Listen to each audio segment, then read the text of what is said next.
Films।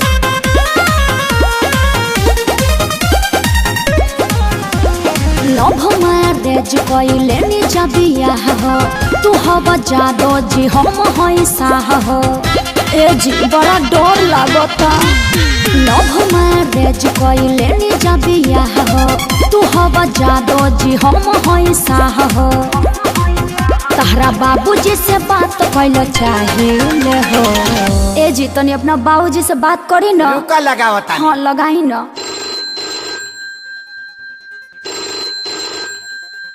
हो पप्पा, हम बियाह कैले लियो।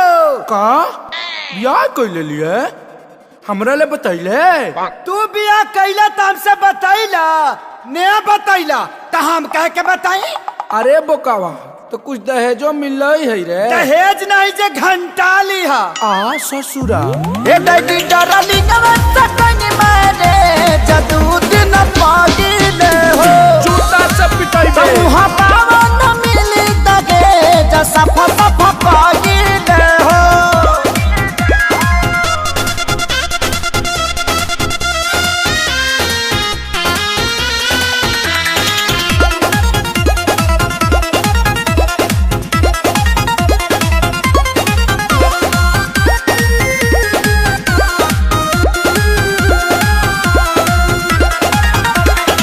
एक तो गलती कइले बनी जा हमनी के बरियार हो। ऐसन शादी से सुनले बानी टूटेला घर परिवार हो। पिताजी एको थप्पड़ न मारी है, घरे चल प्यार बड़ी करी है। ओहि जा होत का बापा ता कर सहीले हो। अरे एक बार और लगाई ना। रुका एक बार फिर लगाओ तानी। ए पापा हो पापा, हम सुहाग रात मनाई ले लियो। पंडित जी से दिखौला हवे। अरे तो सुहाग रात में पलंग के जरूरत लगल है, पंडित जी के थोड़ी लगल है। ए डैडी डरली नवत कनी मारे जदू दिन पागिले हो। गुजार छटवाई बे। मुहा पावन मिली तगे जसा फसा पागिले हो।